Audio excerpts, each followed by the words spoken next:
अपेक्षित यश राष्ट्रवादीला मिळाले नाही. दादा अगदी पायाची भिंगरी करून फिरले होते दादा, पण पुणेकरांनी मतं काही दिले नाहीत. कसं बघता, या विश्लेषण कसं करता येईल? निवडणुका म्हटलं की हार जीत असते शेवटी.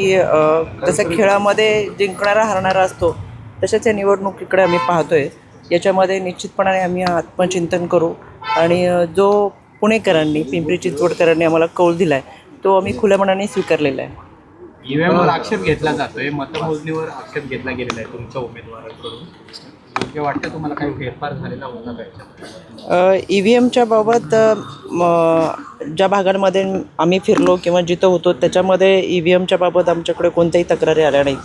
पण जसं यापूर्वी मी सांगितलं होतं, काही ठिकाणी शाई पुसणं, बोटाची शाई पुसून परत मतदान करणं, असे प्रकार मात्र काही ठिकाणी घडले. तुमच्याच पक्षातले उमेदवार जे की दोन ठिकाणाहून लढले, त्यांचं असं म्हटलं की ईव्हीएम मशीनमध्ये बदल करण्यात आला होता म्हणून आमचा पराभव झाला आहे. जनतेतून आमचा पराभव झाला नाही, ईव्हीएम मशीनमुळे पराभव शेवटी झाला. आपण सगळेजण न्यायदेवतेवरती विश्वास ठेवणारी लोक आहेत, संविधान मानणारी लोक आहेत.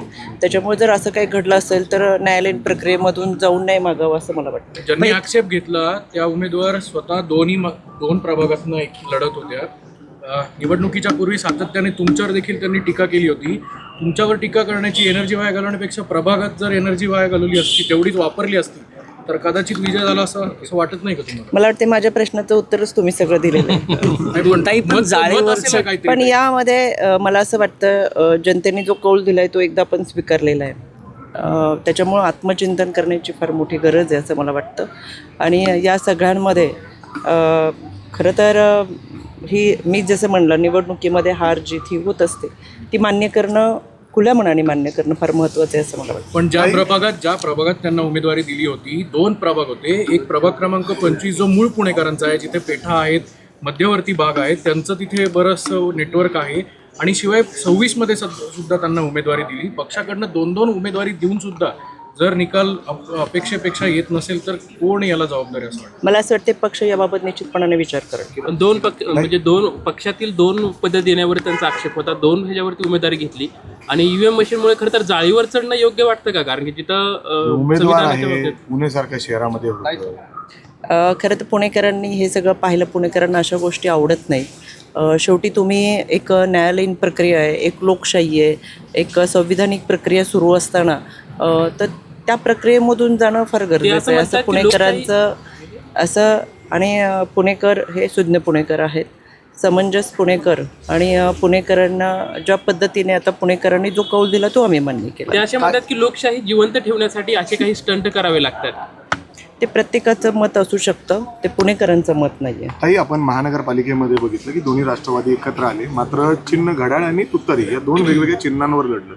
जिल्हा परिषद म्हणजे मोठा फटका तिथं बघितला आपण बसताना. तर जिल्हा परिषदमध्ये कशा पद्धतीने दोन्ही पक्ष एकच चिन्हावर लढावेत अशी चर्चा पक्षामध्ये सुरू आहे. घड्याळ या चिन्हावर दोन्ही राष्ट्रवादी म्हणजे साहेबांच्या आणि दादांच्या उमेदवारांनी एकत्र लढावं अशी चर्चा आहे. अशी काही म्हणजे होईल असं वाटतं तुम्हाला? मी आपल्याच माध्यमांमधून ही सगळी चर्चा पाहिलेली आहे. यामध्ये ज्यावेळेस बारामतीमध्ये सगळेजण एकत्र आले, त्यानंतर बाहेर येऊन प्रदेशाध्यक्ष शशिकांत शिंदे यांनी याबाबत वक्तव्य केलेलं आहे. आणि मला असं वाटतं आता दादाही आपल्याशी संवाद साधतीलच. पण यामध्ये ज्या चुका महानगरपालिकेच्या निवडणुकांमध्ये काही झालेल्या आहेत ते टाळण्यासाठी निश्चितपणाने जो विचार होईल त्यामध्ये एका चिन्हावरती आणि जास्तीत जास्त घड्याळच्या चिन्हावरती निश्चितपणाने लढण्याचा प्रयत्न जिल्हा परिषद पंचायत समितीला होईल. पण याबाबत अजूनही चर्चा आहे. काही ठिकाणी तुतारी जे चिन्ह येईल त्या चिन्हावरती एकच चिन्हावर लढत फायदा होईल निश्चितपणाने. कारण की आम्ही महानगरपालिकेच्या निवडणुकीमध्ये पाहिलं की 4 उमेदवारांना मतं देताना बऱ्याच वेळा गोंधळ उडत होता की जेव्हा आम्ही 2 घड्याळ 2 तुतारी असं चिन्ह सांगत होतो त्यावेळेस त्यांचं कन्फ्युजन होत होतं की आपण मतदान कसं करायचं. एक सलग तुतारी किंवा एक सलग घड्याळ असं जर सांगितलं असतं तर अजून त्याचा फायदा झाला असता. त्याच्यामुळे मतदान करताना नागरिकांचा गोंधळ होत होता, हेही आम्हाला प्रकर्षाने जाणवलं. त्याच्यामुळे काही प्रभागामध्ये आम्ही 4ही ठिकाणी आमचे उमेदवार हे 4ही तुतारीच्या चिन्हावर होते. काही ठिकाणी चारही घड्याळाच्या चिन्हावर होते तिथं पाहिलं तर आपण बारकाईने लक्षात येतं की तिथं आम्हाला फायदा झालेला दिसतो.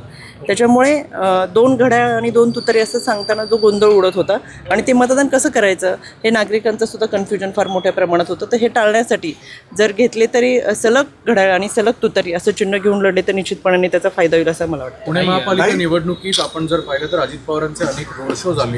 दोन्ही राष्ट्रवादी एकत्र असताना तुतारीकडनं जे शरद पवारांच्या राष्ट्रवादीचे अनेक पदाधिकारी किंवा नेते मंडळी आहेत त्यांनी मात्र अजित पवारांना साथ दिली नाही असं वाटतं का तुम्हाला? कारण की अनेक रोड शोमध्ये अजितदादा हे स्वतः एकटेच फिरताना दिसले. संपूर्ण शहरभर त्यांचे रोड शो झाले पण अजित पवारांना एकटं पाडण्यात आलं. असं काही वाटत नाही, कारण की महानगरपालिकेच्या निवडणुका आदरणीय दादांच्या नेतृत्वाखाली लढल्या गेल्या.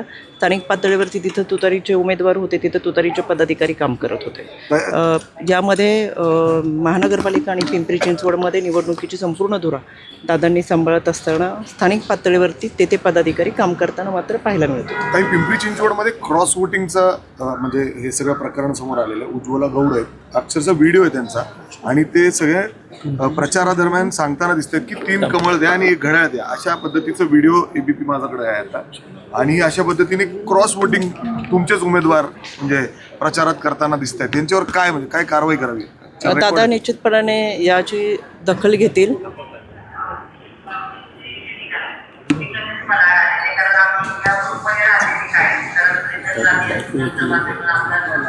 क्रॉस वोटिंगसाठी 1 घड्याळ याच्यामध्ये दादा निश्चितपणाने दखल घेतील. शेवटी पॅनल टू पॅनलमध्ये मग कुठलाही पक्ष असू दे प्रत्येकाने ठरवलेलं असतं की आपल्या पक्षाचे उमेदवार आपल्याला निवडून आणायचे. त्याच्यामुळे क्रॉस वोटिंग जर होत असेल तर हे चुकीचं होतं, कारण की शेवटी तुम्ही पक्षाची बांधील नाही त्याचा असा अर्थ होतो. त्याच्यामुळे निश्चितपणाने दादा या गोष्टीची दखल घेतील. आजच्या बैठकीत काय काय डिस्कशन झालं? आता जिल्हा परिषद पंचायत समितीच्या संदर्भातल्या चर्चा सुरू आहेत आणि यामध्ये स्थानिक पातळीवरती प्रत्येक तालुकानिहाय तालुक्याचे जे नेते आहेत त्यांच्याशी चर्चा करून उमेदवार ठरवले जातात आहेत. त्याच्यामुळं ज्या पद्धतीने आपण म्हणताय जास्तीत जास्त उमेदवार निवडून येण्यासाठी स्थानिक पातळीवरची चर्चा आणि निवडून येण्याचे निकष याच्यावरती चर्चा करू. थँक्यू. धन्यवाद.